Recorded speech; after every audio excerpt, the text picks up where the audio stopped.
Então vamos falar sobre esse processo de alfabetização. Nós vamos começar nossa fala um pouquinho, começando lá pela educação pré-escolar, educação infantil. Então, de acordo com o Piaget, essa pré-escola, essa educação infantil, que equivale, né, aos primeiros anos de desenvolvimento de vida da criança, eles são fundamentais e importantíssimos para o desenvolvimento emocional, social, mental da criança. Esse período, ele vai mais ou menos dos 4 até os 6 anos. Tanto que nós temos ali o infantil 3, que as crianças entram com 3, 4 anos, né? Tem a questão da idade de corte. E ele vai até o infantil 5 dentro desse período pré-escolar, tá? A educação infantil vai até mais ou menos os 5, 6 anos. Então, quando a criança vai para a escola, ela já começa a ultrapassar esse limiar, esse limite família. E ela passa a conviver com outras crianças, com outros adultos, com outras regras, com novos ambientes. Então, ela começa a descobrir novos valores, novas experiências. Ela passa a ser, talvez, até um pouco mais independente, porque a própria escola produz isso na criança. Começa a ensinar isso para a criança. Então, na escola, a criança ela vai ser introduzida a algumas atividades dirigidas, excelentes, inclusive. Muitas das escolas trabalham de acordo com isso, vamos dizer assim, sempre voltadas, dirigidas. Então, o papel dessas atividades é contribuir para a coordenação motora grossa, para a coordenação motora fina, além de propiciar algumas habilidades sociais de interação entre as crianças. Então, durante esse período pré-escolar, é fundamental que a criança tenha uma variedade de experiências, porque ela precisa aprender experimentando, experienciando, ela precisa aprender fazendo.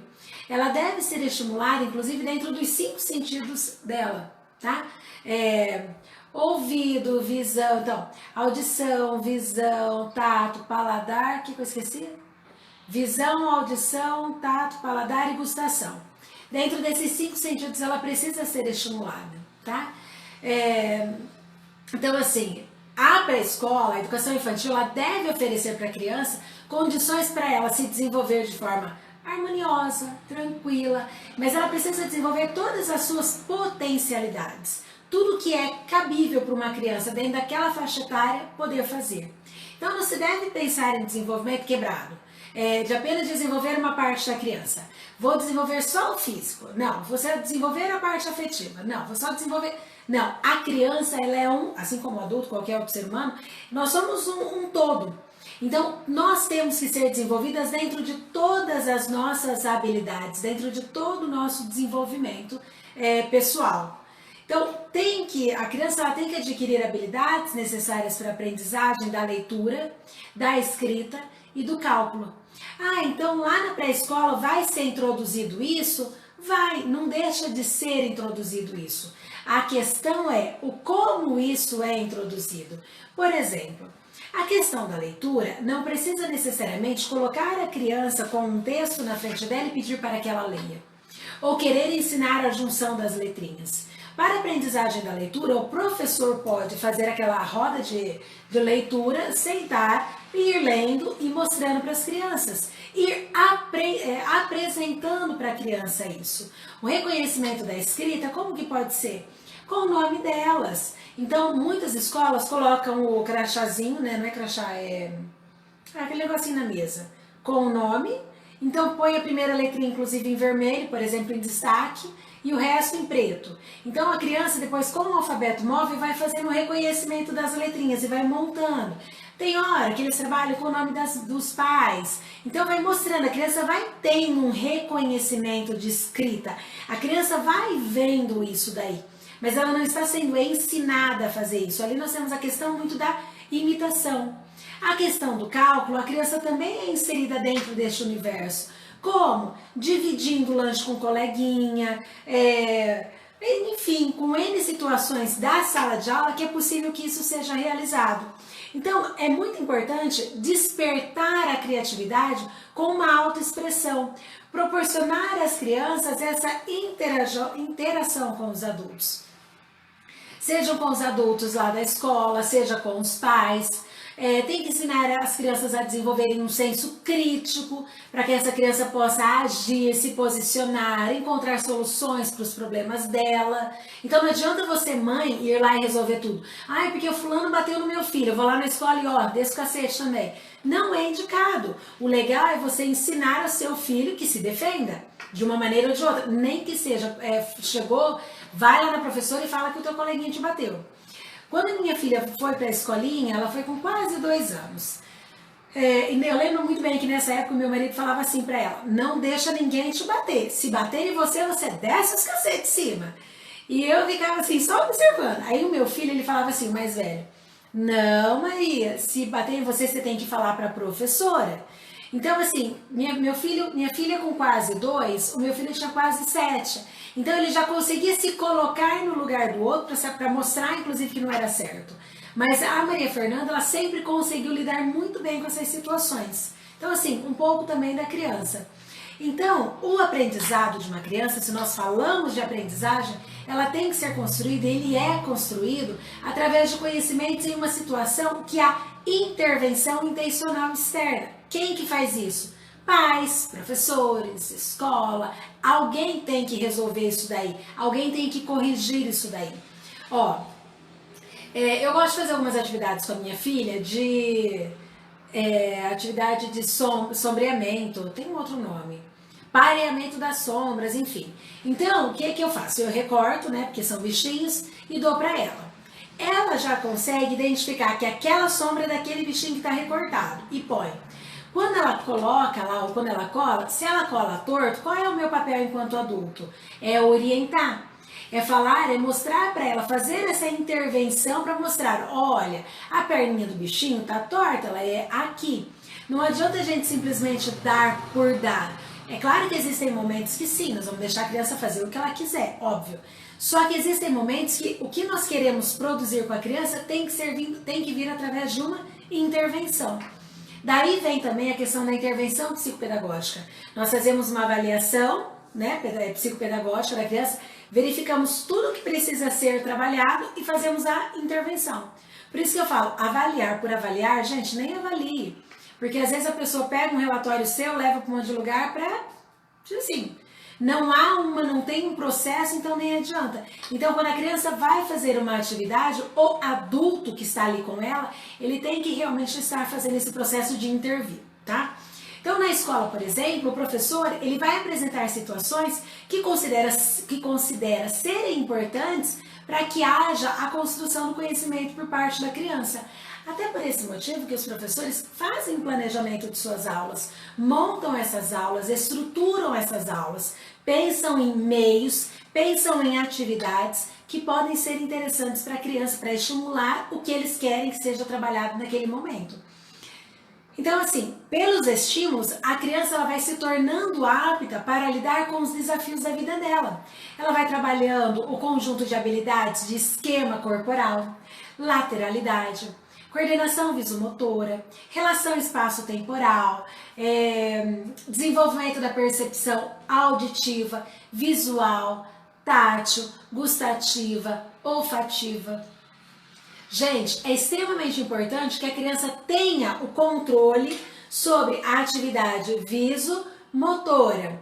Então, ela vai olhar o que o professor faz, ela vai escrever. Quando ela está escrevendo, ela tem que estar com o olhinho acompanhando o movimento do lápis. E para a gente desenvolver isso com a criança, existem várias atividades para você fazer. Você pode brincar de arremessar uma bola, você pode brincar com bexiga, então de dar tapa na bexiga, porque a criança tem que estar olhando onde está indo a bexiga para ir lá e bater de novo. Então você está ensinando várias coisas. Por isso que eu digo para vocês, não há necessidade obrigatoriamente de ficarmos presos em papel sulfite e lápis, recortes. A gente pode fazer outros tipos de atividades também para desenvolver. E a linguagem da criança é muito corporal.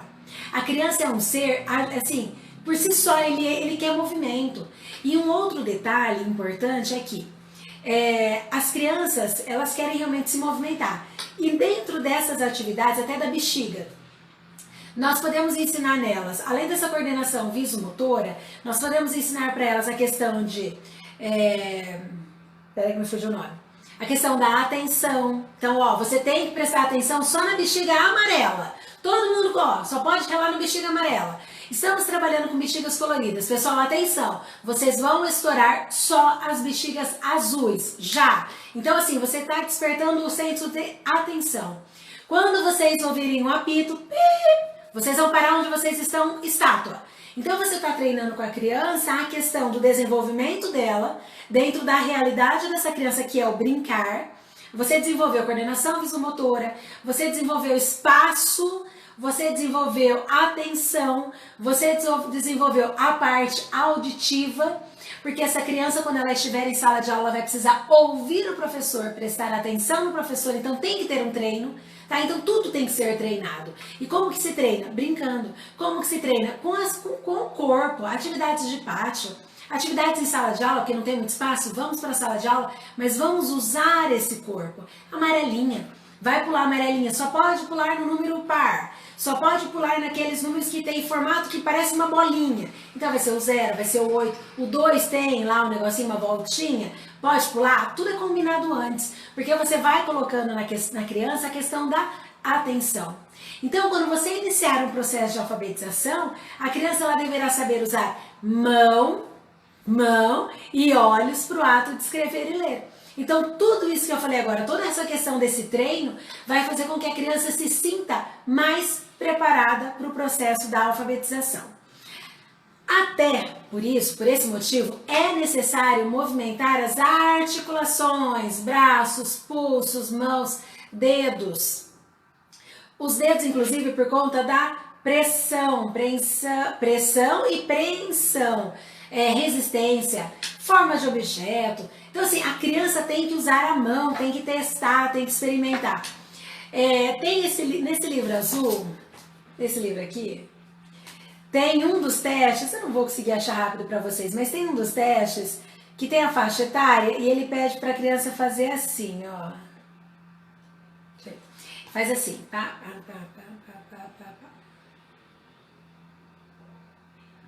Aí, esses tempos atrás, quando eu comprei o livro que eu estava lendo, eu comecei a aplicar tudo com meus filhos, né? Meus filhos são minha fonte de pesquisa. Tô igual Piaget. Então eu comecei a falar assim, Felipe Gabriel, faz assim. Mas tem que ser rápido. Aí ele foi. Aí minha filha é muito pequena, mas ela foi igual. Aí esses dias em casa, o que ela começou a fazer? Só que ela faz mais lento, né? Ela faz olhando o que ela tá fazendo. E ela vai. Aí ela fala, mamãe, tem que voltar. Aí ela começa a voltar. Mas claro, do jeito dela, não tem um movimento ainda tão coordenado. Mas isso é fundamental, isso é importantíssimo. Por isso, né, que nessa questão do movimento da mão, a gente tem que ir trabalhando e ir estimulando, porque a criança vai precisar disso quando ela precisar segurar um lápis. Até para fazer a pega correta. A professora do meu filho segura assim. E ela é amiga minha. Eu falo assim, Karina, você não pode segurar assim, porque você acaba ensinando para as crianças. E um dia até ela brincava, ela falou assim, eu seguro assim? Eu falei, bom, segurava, né? Não sei mais, porque já perdemos, vamos dizer assim, contato. Mas até isso, é importante que o professor esteja atento para poder intervir. Então, a questão do movimento de braços, ombro, porque se a criança se sentar assim, com certeza ela vai ter problema na aprendizagem. A maneira como a criança coloca o papel aqui, ele vai também ter a ver com a maneira como essa criança vai segurar o lápis e vai colocar o lápis no papel. Então, qual é a melhor maneira? É com a folha reta? É com a folha viradinha? Tudo isso vai interferir. Tá? Então, é importante, é fundamental para a criança todas essas questões de articulação para essa criança poder iniciar a questão do traçado das letras. Então, lá na pré-escola, o papel do professor não é só de alfabetizar, ou eu diria, não é nem o alfabetizar. Na pré-escola, o papel do professor tem que ser de estimular essas funções psicomotoras, porque elas são fundamentais e necessárias, muito necessárias para a aprendizagem. Tem um rapaz que eu atendo, ele tem 38 anos. Ele escreve assim, ó. Gente, vocês já pararam para pensar a dor no ombro? Ele vai assim. Então eu falo assim, fulano abaixa. Abaixa. E ele vai, ele sobe. Aí ele vai fazendo os testes, né, as atividades comigo, ele fala, ai, Fabiola, eu tô com uma dor no meu ombro. Eu falei, vai ficar até não abaixar esse braço. Aí ele fala assim, eu levanto, né? Falou, levanta. Então, agora ele já sabe, ele começa a escrever. Se ele levanta, fala, abaixa. Vai escrever, abaixa. Então, assim, eu tenho que fazer essa intervenção. E isso é uma questão que não foi feita lá há muito tempo atrás. Há muito tempo atrás, quando ele estava na escola, que não foi feita a intervenção correta, tá? Aí a gente entra naquela questão dos movimentos cristalizados. Esses movimentos acabam sendo mais difíceis de serem retirados da nossa vida no geral, né? Vamos falar um pouquinho sobre a prontidão para leitura e escrita. Bom, o que é estar pronto para um processo de alfabetização? Estar pronto para a alfabetização significa você ter um nível suficiente sobre determinados aspectos para iniciar o processo de função simbólica, que é a leitura, e a sua transposição gráfica, que é a escrita. Ou seja, você precisa estar preparado. Essa questão entra muito a questão da idade, mas não é só a idade. Você tem também a questão de todos os desenvolvimentos pelos quais essa criança passou. Nós temos que saber também se essa criança ela tem um desenvolvimento na média. Às vezes uma criança, vamos só abrir um parênteses aqui, né? Que esteja com um coeficiente de inteligência muito baixo, ela pode vir a ter problemas no processo de alfabetização, apesar de ter 6 anos, 7 anos, tá? Então, mas é só um parênteses, fechei os parênteses. Então, assim, para a criança começar a ser alfabetizada, ela precisa ter muito bem desenvolvida a linguagem oral. Lembra que eu comentei, não sei se foi na aula 6 ou na aula 7, que muitas vezes no primeiro aninho é um corre-corre de especialistas. É fono, é psicopedagogo, às vezes é psicólogo, é N coisas para a criança. Então a linguagem oral, se ela tiver falha, gente, a escrita não vai. Em 2018, eu atendi uma menininha de primeiro ano. A fala dela, ela era totalmente infantilizada e além disso, a fala dela era como se fosse uma criança de uns 3 anos, tá? Ela tinha 7. A fala dela estava muito abaixo. Então, o que eu pedi para os pais? Eu preciso que vocês levem a fulana para a fono. Aí, o que a mãe me dizia? Falou assim, Fabiola, eu tenho uma certa resistência por parte do meu marido. Por quê? Ele foi gago por muitos anos. E, como ele se curou sozinho, ele acha que a nossa filha vai acontecer a mesma coisa. Gente, pode ser que sim? Pode. Mas quais as chances dessa menina aprender a falar certo sozinha? Se ela já vem 7 anos com essa família falando errado, quem é que está ensinando essa menina a falar de forma correta? E olha, gente, não adianta. Algumas trocas fonêmicas tem que ser com um profissional, tem que ser um fonoaudiologista, porque ele tem o jeito para trabalhar. Eu, Fabiola, sou psicopedagoga, ótimo. A minha filha, ela tem uma troca fonêmica com a letra L, ela não pronuncia a letra L. Então eu já entrei em contato com a escola, porque no município tem fono, muito boa inclusive, meu filho mais velho não pronunciava o R. Ele tinha o R fraco, ele trocava pelo L, igual o Cebolinha. Só que não é, o Cebolinha troca em todos, né? Que seria, daqui a pouco a gente fala dele, porque eu esqueci, me fugiu o nome. Só que assim, no caso da minha filha, ela não pronuncia. Qualquer palavra com L, ela come, ela transfere para uma letra I. Então, já entrei em contato, inclusive, com a escola para poder ver isso. Então, quando eu estou trabalhando com ela, que eu falo assim, ó, L, o somzinho, não vou falar o L, o som do L, né? Mas eu falo assim, ó, que a minha irmã mais velha chama-se Letícia. E a mais nova, Lucila. Então, ela fala tia E e tia U. Simplesmente não existe o L. Então, por mais que eu tenha paciência, jeitinho, habilidade, enfim, para lidar com o filho dos outros, com a minha, não dá certo nesse sentido. E questões de fonoaudiologia, temos que deixar especialistas cuidarem disso, tá? Não vamos tentar abarcar tudo, porque o nosso papel de psicopedagogos é mais uma, eu falo assim, é uma triagem, e dessa triagem, algumas coisas ficam para mim, eu que vou atender, outras não adianta querer segurar, não. Você vai mandar para psicólogo, você vai mandar para psicomotricista, você vai mandar para fonoaudiologista. Não tente fazer o que não é teu. Até esses tempos atrás, eu atendi uma pessoa conversando pelo WhatsApp, ela falou assim, Fabiola, a mãe quer saber se pode tirar da fone e ficar só comigo. Primeiro que quem sou eu para dizer. Aí eu falei assim pra ela, eu falei, olha, não pega o que não é teu. Se você pegar essa criança para fazer esse papel de fono e você não tiver resultado, a cobrança vai ser em cima de você. Então você deixa a mãe ciente que quem escolhe não é você, é ela. Então tem que ter uma linguagem oral desenvolvida. Voltando, outra coisa, percepção auditiva e visual. Primeiro aninho da escola, se a criança não passou por um oftalmo, um otorrino antes, que daí dá uma puxada de orelha nos pais, é importante que pelo menos no primeiro ano ela passe para verificar se ela realmente está escutando direitinho. É preciso que ela vá fazer uma consulta com o oftalmo para ver se ela está enxergando direitinho. Porque muitas vezes ela não se alfabetiza, não é porque ela não consegue ou porque ela tem algum transtorno, uma dificuldade. Não. Gente, a criança não está ouvindo, a criança não está enxergando, ela está com a vista turvinha. Como que ela vai aprender, tá? Outra coisa, esquema corporal, organização espacial, organização temporal, lateralidade, análise e síntese. Análise e síntese, inclusive, é fundamental. Maio tem uma aula gratuita sobre percepção visual, que inclusive nós vamos falar um pouco de processamento visual, que nós vamos falar um pouco sobre isso também. Coordenação motora fina ou coordenação motora e memória sinestésica, tá? São conjuntos de habilidades, vamos chamar assim, que se a criança tiver uma falha em uma coisa ou outra, não vai para frente. Mas lembrem-se, estimulação sempre na idade certa, na intensidade certa, tá?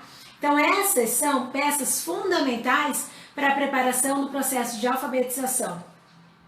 E são as que com mais frequência, posteriormente, vão se relacionar aos problemas de dislexia, disgrafia, desortografia, tá? O que eu quero dizer? Gente, vamos com calma. Nós temos uma questão que hoje em dia não aprendeu a ler na idade certa, é dislexia. Tem uma letra feia, é disgrafia. Tem não sei o que, é desortografia. Tem não sei o que, é dislalia. Tá, dislalia é a linguagem do Cebolinha. Nós temos que ter calma, porque o fato da criança não ter aprendido a ler lá com os 6, 7 anos não quer dizer que ela é disléxica. Vocês já pararam para pensar todas as habilidades que essa criança precisa ter desenvolvido primeiro antes de ser alfabetizada? Quando eu tenho uma escola que começou um processo de alfabetização lá com 4, 5 anos, com certeza essa escola não trabalhou como deveria a linguagem oral, não trabalhou como deveria a percepção auditiva e visual, os esquemas corporais, a questão de espaço, de tempo, a questão de lateralidade, direita, esquerda, análise, síntese, coordenação motora, memória sinestésica, não trabalhou. Gente, não tem como em um período de 8 da manhã até o meio-dia, você querer trabalhar uma alfabetização com uma criança de 4, 5 anos e mais essas coisas. Das 8 ao meio-dia, você tem que trabalhar todas essas coisas que nós citamos anteriormente e se você vai começar a apresentar letrinhas alguma coisa, isso tem que ser associado a essas questões. Tá? Então, não tem como. E se isso não for bem feito, bem estimulado, bem trabalhado, aí sim pode ser que a criança venha a desenvolver uma dislexia que às vezes nem era para ter sido desenvolvida. Ou então, a criança já chega com um relatório na clínica para que o psicopedagogo verifique a questão da dislexia. Aí o psicopedagogo recebeu aquele relatório, puxa, muitos, tá? Não é todos não, eu vou tirar muitos, vou falar alguns. Recebem aquilo e fica preso só em avaliação de dislexia. Gente, é claro que se a criança for para você, às vezes até com uma informação de uma possível dislexia, se você ficar preso só em analisar a dislexia, você vai chegar numa dislexia. Óbvio, você está procurando, você encontra. Agora, se a criança chegou com essa suspeita de dislexia, o que você vai ter que verificar antes? Avaliação psicomotora. Tem esse, vai ter no drive de vocês na sexta-feira liberado. Mais um livro que eu não tenho ele aqui agora. Gente, tem que avaliar as outras questões. Ele pode sim ser uma criança disléxica, é claro que ele pode, não estou dizendo que não, mas o que eu quero dizer é que nós não podemos ficar presos só dentro do que a escola está mandando, que a escola acha que ele é disléxico.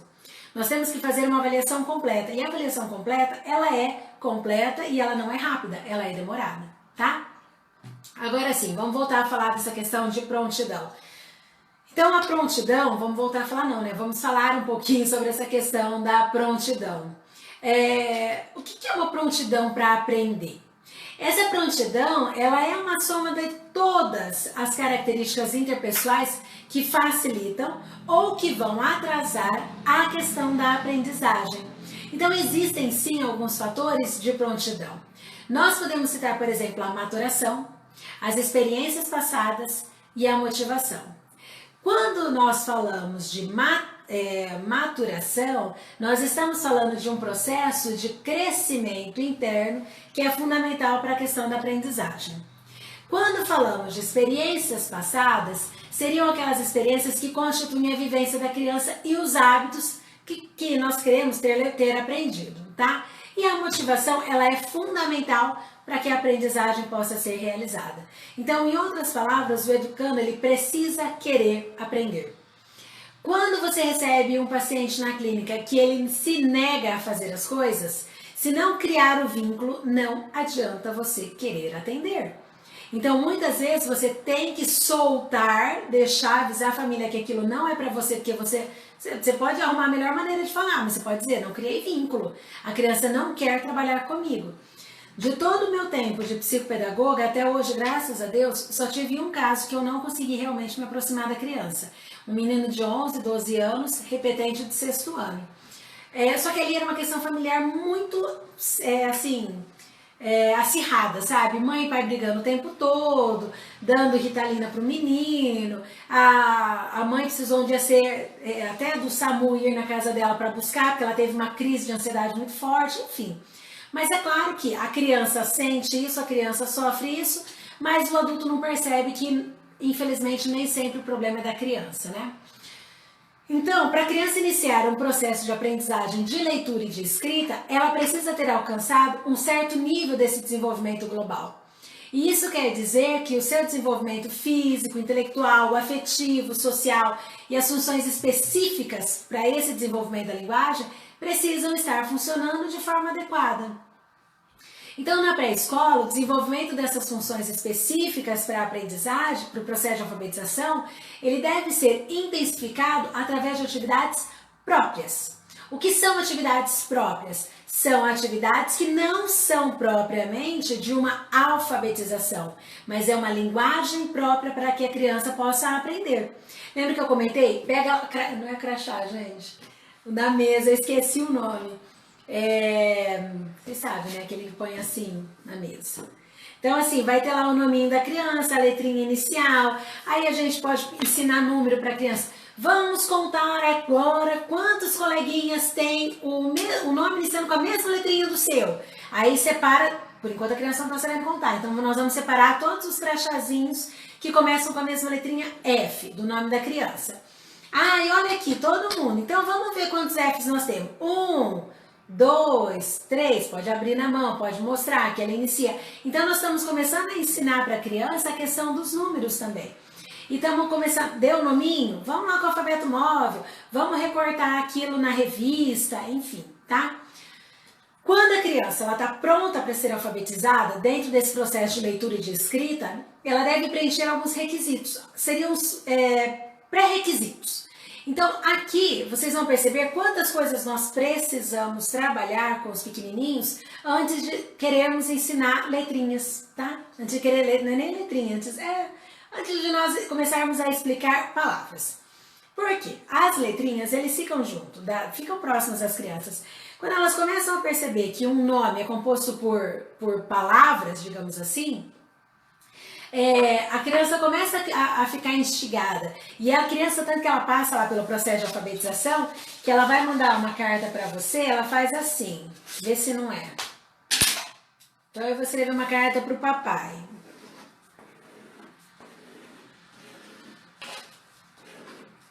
A carta do papai está escrita. E essa mesma carta pode ser mandada para a mamãe também, tá? Ela é uma carta reaproveitável. Por quê? Porque a criança percebe que a escrita ela vai ser uma junção de coisas. Só que nesse momento, pode não ser nesse formato, mas nesse momento é isso daqui que ela acha que é. Gente, eu lembro quando eu estava aprendendo, eu fazia assim, ó. Engraçado que Eu lembro até hoje, uma vez que eu escrevi uma carta pro meu pai, mais ou menos nesse formato. Para mim, isso daqui eram palavras. E não eram, naquela idade. Então, assim, o que seria, então, necessário? O que seriam esses pré-requisitos, então, para nós trabalharmos? Ó, aquisição de fatos, conceitos, significados, que vão servir mais para frente para você conseguir distribuir entre os fatos que são reais e os fatos que são imaginários. Então, nós temos que mostrar para a criança o que é do mundo real e o que é do mundo da fantasia. Até nesse mundo da fantasia, do imaginário, você pode trabalhar com as criancinhas os contos de fadas sem problema algum.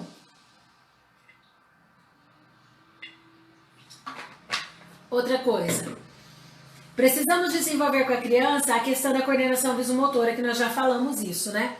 Então, como que eu desenvolvo isso? Eu posso trabalhar com a questão das figuras geométricas. Essas figuras podem ser simples, tá? O que eu quero dizer assim, não precisa ser 3D, tá? Não precisa, tranquilo. Você pode trabalhar com recortes, você pode trabalhar com a colagem, você pode trabalhar com desenhos, você pode trabalhar montando, modelando objetos simples, você pode trabalhar com a cópia do nome, você pode trabalhar com a cópia do nome da escola, você pode trabalhar com a cópia do dia, com aquelas cópias que a professora põe no quadro, a criança olha e copia. Inclusive não tem nada que diga que uma cópia é ruim. A cópia ela só é ruim, inclusive ela pode ser feita antes do processo até da leitura. A cópia só é ruim quando ela é colocada como sem propósito. Cópia pela cópia. Cópia pela cópia é ruim. Agora, quando você tem um propósito para essa utilização da cópia, ela é algo bom, tá? Então, aqui nós estamos falando dessa coordenação visomotora, por quê? Porque quando eu pego a tesoura e vou recortar dentro de uma marca, o que eu estou fazendo? Ó, meu olho e a tesoura, elas precisam estar juntas. Se o meu olho não estiver junto, olha o que vira. Então, eu preciso ter uma coordenação visomotora. Outra coisa que nós precisamos é de uma coordenação auditiva e motora. Eu preciso ouvir isso daí e muitas vezes produzir alguma coisa. Nós conseguimos isso daí trabalhando com exercícios ritmados, podem ser músicas, podem ser batidas. Tem uma musiquinha que é assim, pega copo, pá, larga copo, aí você vai fazendo. Outra que dá pra fazer é aquela escravo de Jó, jogava o caxangá, tira, põe, deixa ficar. Guerreiros com guerreiros, porque daí você vai passando. Guerreiros com guerreiros fazem zigue, ziza. Então você vai fazendo um treino auditivo e um treino de coordenação motora para ir passando essas, para ir seguindo o que está sendo passado. Gente, com isso a gente consegue fazer com que as crianças, inclusive, treinem esta questão de ficar sentada. Tá? Então, tudo é uma questão de treino. Não adianta agora querer pegar uma criança de 3 aninhos, infantil 3, colocar na cadeira, querer que ela fique sentada. Tudo isso é um processo. Outra coisa, discriminação e memorização visual. Então, a criança precisa reconhecer coisas semelhantes e coisas diferentes. Então, quando você faz um risco mais grosso, quando você faz um risco mais fino, quando você trabalha com algo que é maior, quando você trabalha com algo que é menor, quando você trabalha com a questão das posições, utilizando os desenhos e alguns objetos e também nos esquemas visuais de frases e palavras. Mas sabia, eu posso trabalhar frases e palavras? Pode. O que você não vai poder, entre aspas, não vai poder porque ninguém está proibindo ninguém, mas é a questão do, nós não vamos trabalhar com a criança, não vamos ensinar ela a ler, mas a criança ver a palavrinha, ver o tamanho, usar uma revista, isso não tem problema nenhum, tá? O que eu vejo como um problema aí é você querer entregar a revista para a criança e estar ensinando a questão do processo de leitura. A criança precisa aprender a ler gravuras, gravuras isoladas, gravuras em série, em cenas de histórias. Por exemplo, o que aconteceu antes? Você tem 3 gravuras, então você precisa colocar isso em ordem, do que foi o primeiro, o segundo e o terceiro. Então isso é importante de ser trabalhado com a criança. Outro, capacidade de ouvir e prestar atenção. Aqui existem várias atividades que você pode fazer com relação a isso. Lembra daquela brincadeira careca, cabeludo? Gente, eu adorava. Careca, cabeludo, morto e vivo. O morto era agachado e o vivo era em pé. Então você trabalha com a criança isso. Isso vai fazendo com que ela treine a atenção dela e a capacidade de ouvir. Então ela vai ficar quieta porque ela vai prestar atenção porque está vindo a orientação. E ela vai estar prestando atenção para poder fazer a orientação correta. Outra coisa que precisamos trabalhar, discriminação auditiva. Reconhecer o som das palavras que rimam, por isso é importante um trabalho de consciência fonológica, tá? Completar palavras adequadas dentro de uma historinha, capacidade de pronunciar, capacidade de reprodução motora e gráfica de movimentos. Essa capacidade de reprodução motora, lembra aquele brinquedo que é assim, tem um vidrinho, você põe um desenho de um lado, desse lado, aí você olha para cá do desenho e copia aqui, que é o vidro. Isso daí dá pra gente trabalhar, talvez não na escola, tudo bem, mas você tem a questão de uma reprodução motora de um jeito bem diferente, bem gostosinho. Outra coisa, maturidade emocional e social. É a iniciativa e o desejo para realizar alguma coisa com prazer de participar dessa atividade. Você precisa querer. Você daí acaba tendo uma atitude de cooperação, de respeito, equilíbrio emocional, autoconfiança, responsabilidade, boas maneiras.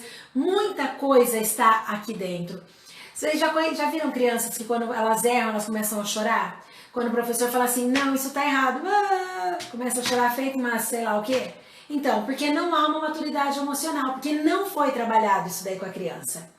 Nós temos que ficar atentos a alguns fatores físicos, questões de saúde, questão da visão, por isso que eu disse que é tão importante fazer uma consulta em um oftalmo no mínimo uma vez por ano, a questão da audição, se ouve direito ou se não ouve, a questão do controle motor na hora de andar, na hora de ficar em pé, na hora de se sentar com uma postura adequada, a coordenação da visão, do que tá vendo, da voz, das mãos, para não ser toda sabanada, sair trombando em tudo.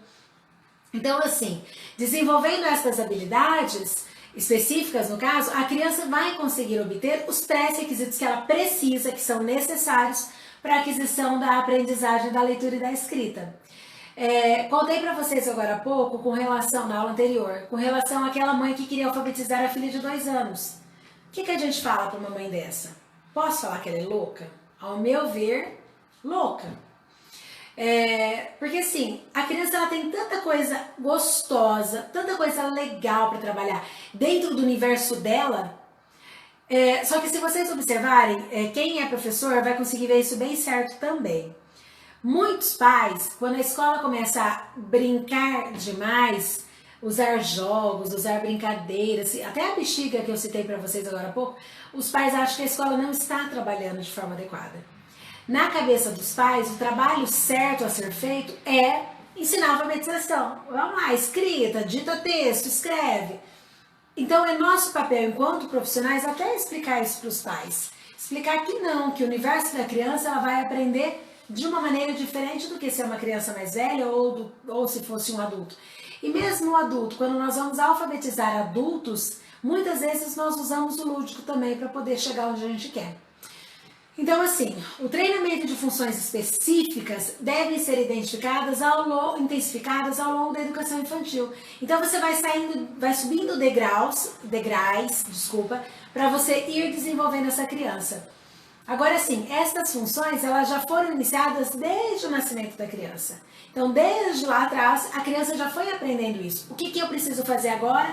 Calibrar isso daí, para lapidar isso, para construir um processo, então, de alfabetização da criança. Então, para o desenvolvimento da linguagem oral, é fundamental o diálogo, para haver uma comunicação mais completa e eficiente entre as pessoas. Tem que conversar. Gente, quem me conhece, quem conversa comigo pelo WhatsApp, ou quem me conhece pessoalmente, sabe que eu falo muito.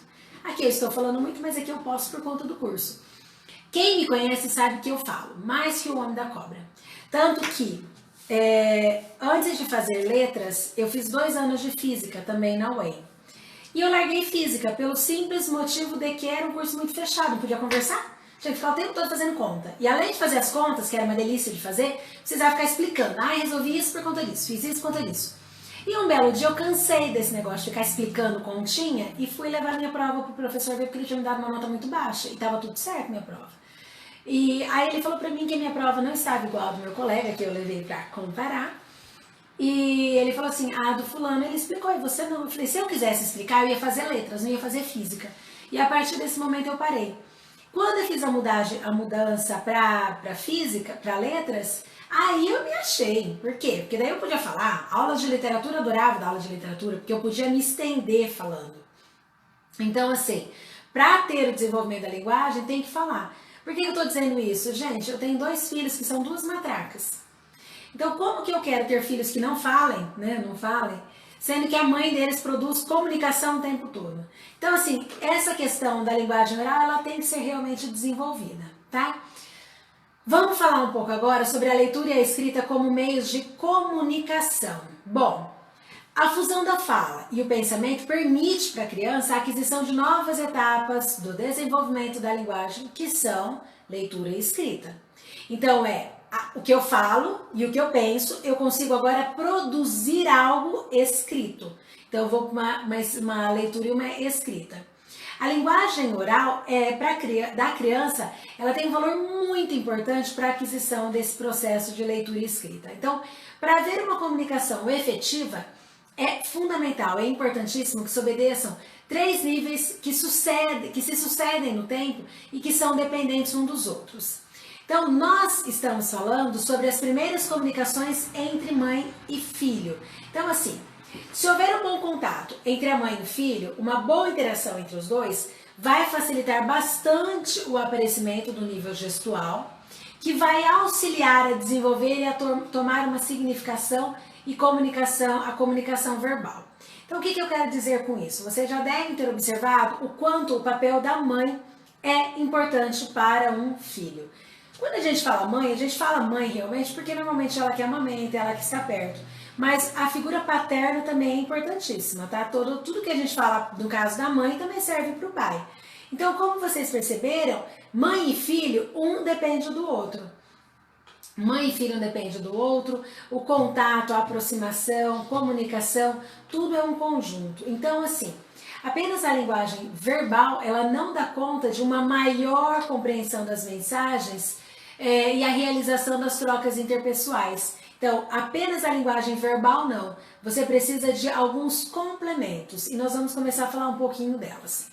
Nós temos a questão da linguagem gráfica.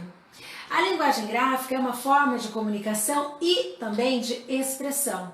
Então, o que acontece? Inicialmente, a criança ela desenha pelo prazer de desenhar, por realizar rabiscos, que são garatujas. Inclusive, essas garatujas elas vão entrar lá no período, lá do inicinho, antes ainda de entrarmos em processos pré-silábicos, tá? Então, a criança faz, a minha filha me desenha assim. Eu podia até ter pego um desenho dela para mostrar, mas essa sou eu de acordo com a minha filha. Só que ela ainda faz um pouquinho mais bonitinho. Aí eu costumo dizer que eu sou a mamãe polvo. Então, por quê? Essa é a representação dela. Só que com a idade dela, ela ainda está nesse processo. Então, a criança, ela desenha pelo prazer de desenhar, ela monta os rabiscos delas, e se você perguntar quem que é esse daqui depois, ela vai saber responder quem que é, tá? Então, é legal quando você vai no painel da escola, tem um monte de rabisco, para nós adultos são rabiscos, e não deixam de ser. E a criança consegue identificar qual é o dela e qual é dos coleguinhas. Pode fazer o teste se você tiver alguma criança em casa. Então, são verdadeiros rabiscos, garatujas que ninguém entende. Então, nessa fase, as crianças elas não têm um compromisso com uma representação real de qualquer... Estou fazendo a mamãe, realmente é a mamãe. Não, isso não é o que ela quer.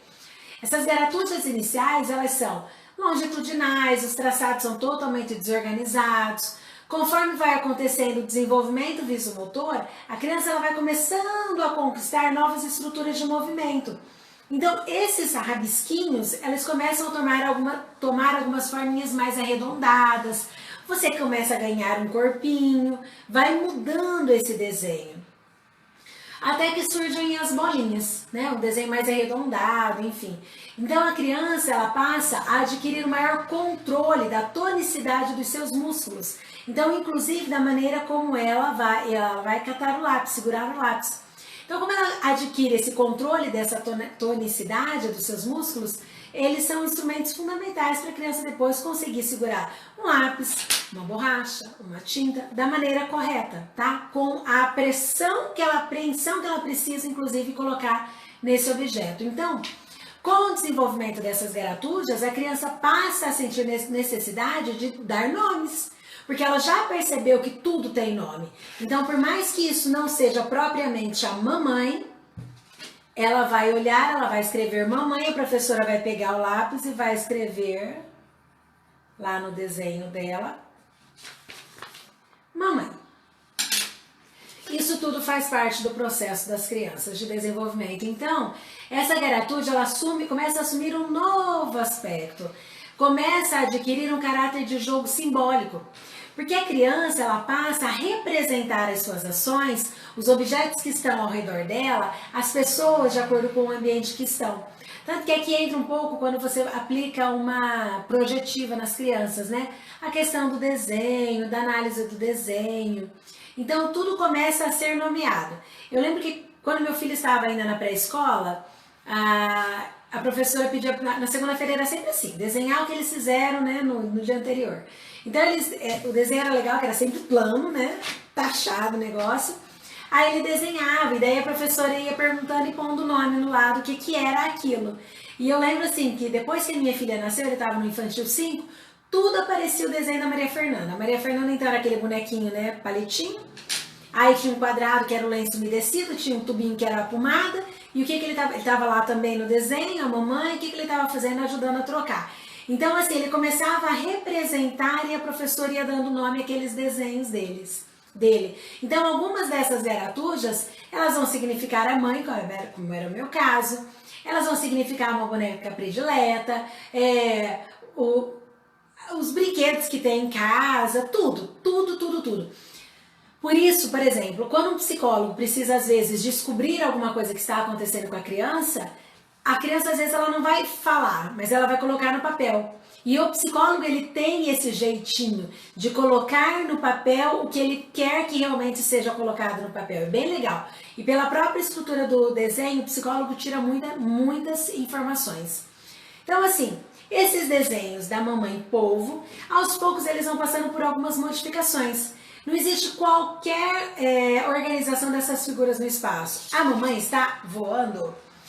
Agora, observem que depois de uma certa idade os desenhos ganham chão, a mamãe ganha dedo, a mamãe ganha cabelo, ganha orelha, ganha brinco. Por mais que não seja a representação fiel, vai criando isso. Então, a partir dessa fase, a criança passa a utilizar do traço e do desenho para passar informações, para se manifestar. Então ela passa a manipular os símbolos que representam o ambiente dela e a assumir um comportamento com o real, com o que está acontecendo, tá? Então assim, ela pega o mundo real que está acontecendo e joga para o desenho, ou tenta jogar para o desenho o mais semelhante possível. É onde a gente tem, por isso que eu falei para vocês, que quando tem alguma coisa acontecendo na vida dessa criança, o psicólogo consegue, a partir do desenho, entender. Porque o psicólogo tem todo o estudo necessário para isso, certo? Inclusive temos psicólogos no curso que, se quiserem deixar algum comentário também, podem colocar. Porque eu acho o trabalho do psicólogo, no caso da criança, assim, é um trabalho ímpar, sabe? É fundamental. Então, essa atividade gráfica, ela é o primeiro meio de comunicação da criança, de construção dessa comunicação da criança. E ele é, portanto, a primeira instância de uma atividade gestual. O desenho da criança é a maneira como ela tem para se comunicar. Então, tudo da criança é por desenho. Já que ela não sabe escrever, ela desenha. Então, todo desenho dessa criança, ele tem um significado. Pode ser que, se você guarda o desenho do seu filho ou da criança que você atende, se você se demorar 2, 3 anos, 4 anos, 10 anos e pergunte para a criança o que aquilo significava, talvez nem ela saiba, porque naquele momento pode fazer esta representação. É mais ou menos, talvez a comparação não seja tão boa, mas é mais ou menos como o Homem da Caverna, que desenhava. Hoje você tem os estudos que conseguem entender aquilo. Mas se eu for lá, Fabiola, tentar entender aquele desenho lá, talvez para mim não passe de desenhos, tá? Como em uma linguagem, a criança, ela reconhece as significações e decifra as mensagens. Então, antes mesmo dela ser capaz de formar frases, ela é capaz de fazer isso. E o desenho é a maneira que ela usa realmente para se expressar. Se ela está feliz, se ela está triste, as cores dos desenhos. Uma das coisas que eu sempre observei nos desenhos dos meus filhos sempre foi a tonalidade desses desenhos. A partir de uma determinada idade, eu comecei a observar se os desenhos tinham chão, se não tinham chão. Tudo, gente, tudo. Não sei se era aquelas mães meio neuróticas, né? Ou então que realmente estava pensando no desenvolvimento. Mas eu sempre foram alguns aspectos que eu vi. O que acontece? Muitos adultos tendem a querer corrigir o desenho da criança. Essa não é a sua mãe, tá parecendo um polvo. Essa é a mamãe. Eu sempre falo, essa é a mamãe. Meu filho fala assim pra minha filha, ai que desenho horroroso. Eu falo, não, tá lindo, desenho lindo. É o que naquele momento ela tá conseguindo fazer, produzir. Tanto que existem outras pessoas aqui que também têm filhos, né? E devem passar por esses também. Então é importante dizer que o desenho é a maneira que a criança utiliza para expressar os seus sentimentos, para transmitir as informações que ela tem até sobre ela mesma. Então, quando a criança ela chega na escola, muitas vezes o que acontece é essa ruptura. A criança não vai mais desenhar os desenhos livres, ela passa a fazer apenas aqueles desenhos que são orientados. Então, o que acontece com os desenhos? Para a criança, eles perdem a graça, porque a criança não consegue mais, não pode mais desenhar aquilo que ela quer. Vamos falar um pouco do processo de leitura. Lembra que eu comentei com vocês em uma ou duas aulas anteriores que ler não é simplesmente pegar os símbolos e ler, tá? Ler é muito mais. Ler não significa apenas você... não significa apenas um processo para você decifrar sinais, decifrar símbolos. Inclusive, poderíamos pensar em linguagem de sinais. Se você tem lá bolinha, estrelinha, nananã. Você pega aquilo, joga para o alfabeto, você decodificou. Tudo bem. Só que ler não é só isso. Ler é você conseguir compreender o que você está lendo. Quando você consegue retirar um significado daquilo que você está lendo. Quando você consegue interpretar aqueles sinais que estão escritos. Então, existem algumas crianças que conhecem as letras A, B, C, D, mas não sabem ler. E existem crianças que você pergunta para os pais, já tá lendo? Não, mas ela sabe as letras. Saber as letras é uma coisa, saber o som das letras é outra e saber ler é outra coisa ainda. Então são coisas e coisas e coisas, uma coisa diferente de outra coisa, certo? Bom, o processo inicial da criança, ele deve ser o de diferenciar visualmente as letras impressas. E ela precisa saber perceber que cada símbolo corresponde a um determinado som. Então, quando eu pego uma letrinha, poderia ter pego meu alfabeto móvel, né? Deixa eu buscar.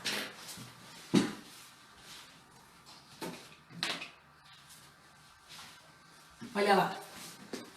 Quando eu estou trabalhando com o alfabeto móvel e eu dou uma letrinha para a criança, não adianta só você pedir para que a criança guarde isso daqui. Ela precisa saber que esse símbolo gráfico tem o som do... Não tem o som do B, não tem o som do L, tem o som do... Então, ela precisa perceber que isso aqui, gente, pode não ser nada, pode ser isso, pode ser isso, pode ser isso, pode ser isso. Isso pode ser tanta coisa. Para a criança, isso pode ser N coisas. Dá para ela que ela cria. Lembra o Pequeno Príncipe, que ele desenha um chapéu, que não é um chapéu, e ele pergunta para os adultos, e todo mundo fala que é um chapéu, e depois ele fala que não é um chapéu, e ele explica o que é? É mais ou menos isso. Então, para a criança, isso daqui não é simplesmente uma letra F, tá? Então, no caso da criança, dentro desse processo inicial, ela tem que saber visualizar isso, saber que esse símbolo tem um som que é correspondente a ele. Então, a escrita ela é composta por uma sequência de letras, Fabiola, F, A, B, I, O, L, A. Essas letras são símbolos gráficos e elas correspondem a uma sequência sonora.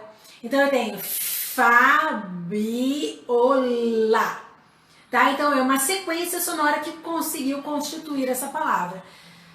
É importante que a criança faça essa correspondência para ela poder ler. Então, o processo inicial da leitura, ele envolve discriminação visual dos símbolos impressos e a associação entre essa palavra impressa e o som. Isso que se chama decodificação.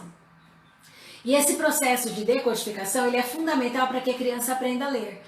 Mas, é importante dizer, preciso dizer para vocês que apenas decodificar os símbolos impressos ali não é o suficiente. O que tem que haver aí? Compreensão, análise crítica daquilo que está lendo. Por isso que quando eu disse para vocês que a irmã da minha amiga sabia ler A Bela e a Fera, acho que foi esse o nome do livro, será que ela estava lendo? Ou será que ela estava apenas, se ela lia, decodificando, ou será que ela decorou? E outra, A Bela e a Fera era um livro que era lido 50 vezes para ela por dia. Então, quais as chances dela ter guardado? Então, quando você fala assim, mas ela fechou o livro e ela contou a história. Até eu conto, e olha que eu não ouço mais essa história. Por quê? Porque é uma coisa que eu já ouvi tanto que eu guardei. Se eu der um novo texto para ela, uma nova historinha, diferente dessa de conto de fadas, será que ela lê? Será que ela decodifica? Será que ela consegue me explicar o que está lendo? Então, tá vendo? São coisas diferentes uma das outras. Então, se não houver compreensão, a leitura deixa de ser interessante. Porque não tem nada de novo para dizer para o leitor. Por isso que quando a criança tem uma leitura muito lenta, muito fragmentada, muito silábica, ela chega no final, ela não entende nada, que graça tem? A, ba, na,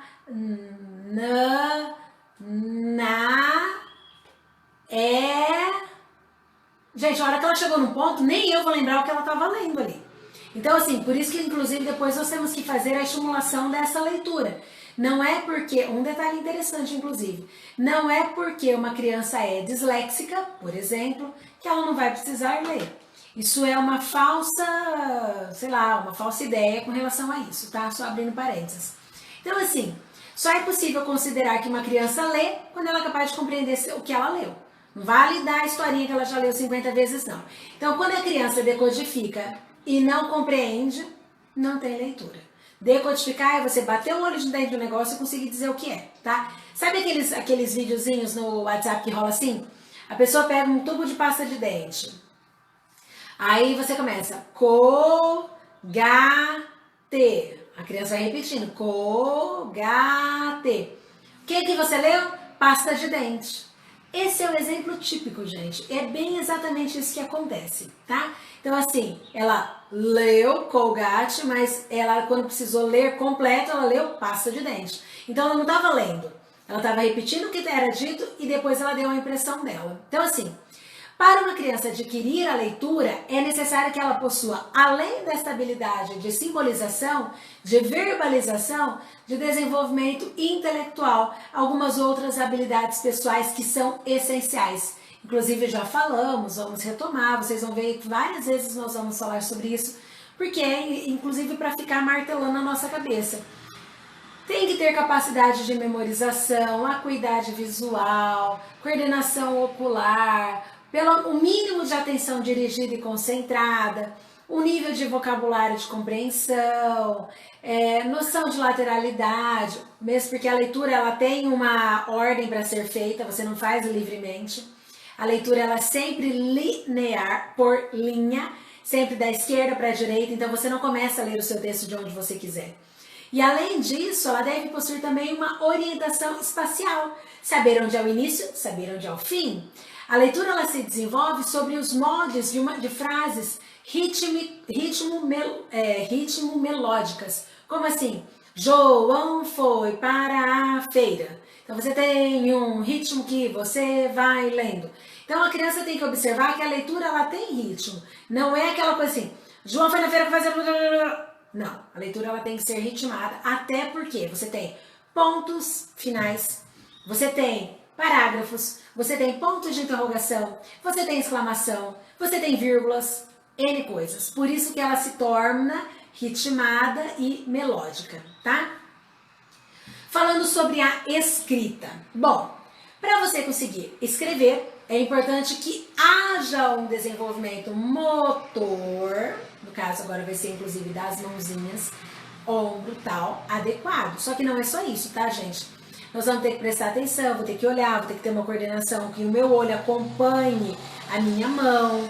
A coordenação motora fina, ela vai auxiliar a uma melhor precisão desses traçados, a apreensão correta do lápis ou da caneta, um bom esquema corporal, como é que nós estamos inclusive sentados agora, uma boa coordenação óculo-manual que eu falei para vocês. Então, quando eu escrevo, eu não vou escrever olhando para outra coisa, porque com certeza eu vou fugir da linha. Eu preciso prestar atenção no que eu estou escrevendo. Aqui, quem entra um pouquinho em desvantagem são os canhotos. Quem é canhoto escreve e não vê, entre aspas, né, o que está escrevendo. Por quê? Porque a mão muitas vezes passa por cima do que está sendo escrito. Então, o canhoto, ele precisa criar uma forma, uma maneira de, quando ele escreve, ele já conseguir ler o que ele vai escrevendo, tá?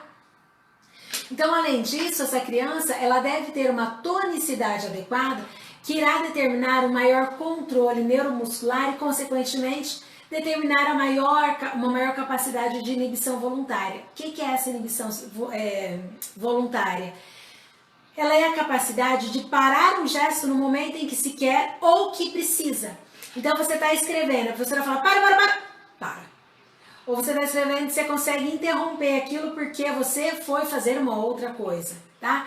Então, nós temos essa questão dessa inibição voluntária, você ter controle sobre o que você está fazendo.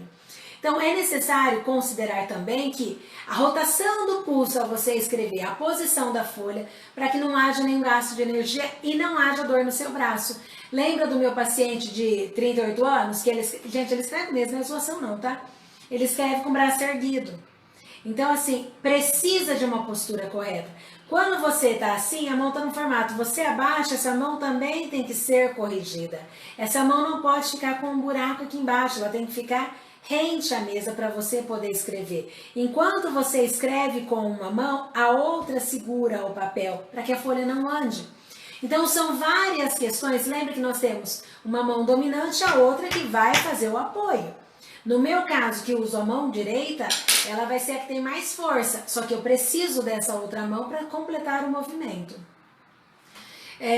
Então, assim, é importante nós lembrarmos que a criança, ela precisa de uma organização dentro desse espaço gráfico em termos de orientação espacial e temporal.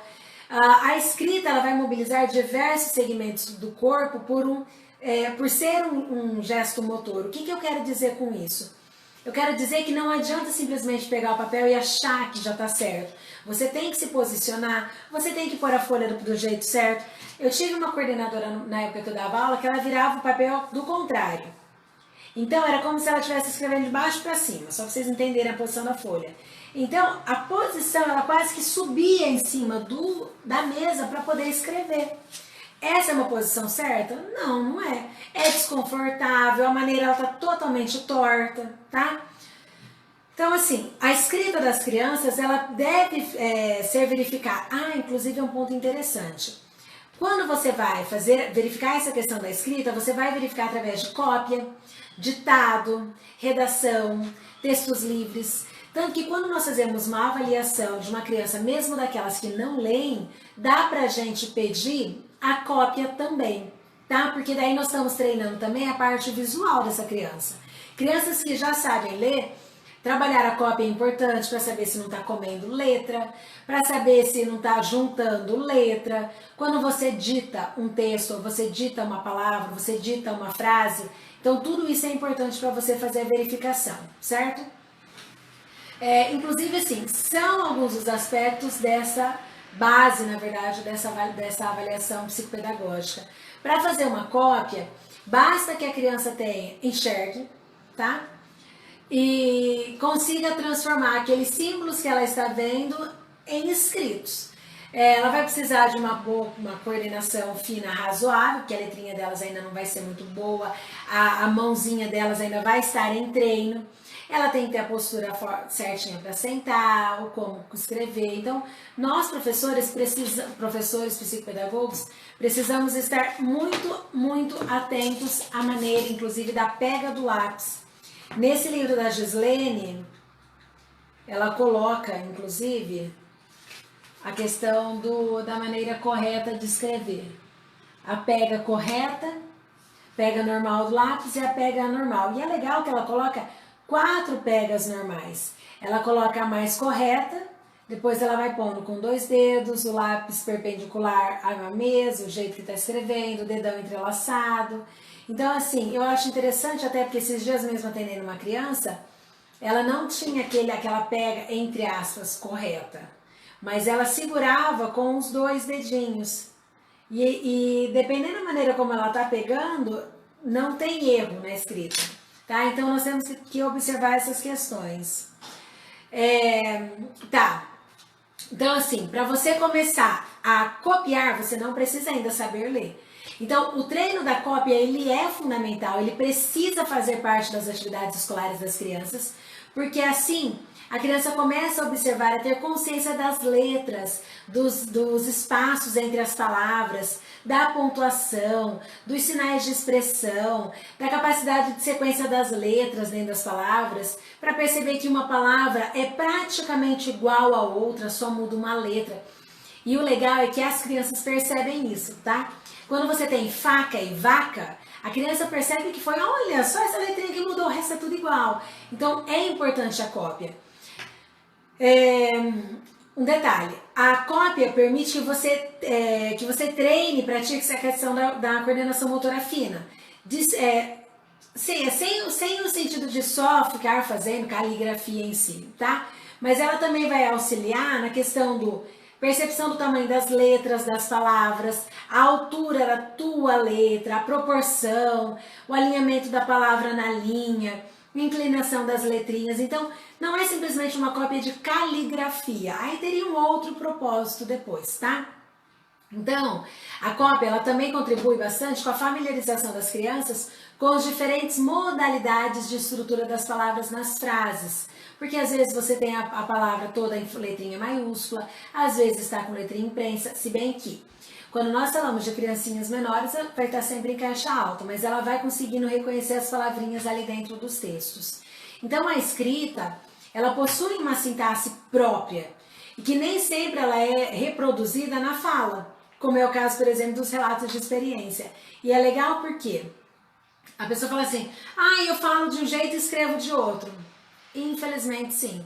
Nós temos um português coloquial, e além do coloquial nós temos a questão dos regionalismos, das gírias, dos barbarismos, entre outras coisas. Agora, de tudo isso que nós temos inclusive espalhados no Brasil inteiro, tem a questão dos regionalismos, nós temos a questão da gramática culta, que é o que a criança às vezes vai precisar reproduzir em muitas atividades. Só que tem que ter atenção numa coisa.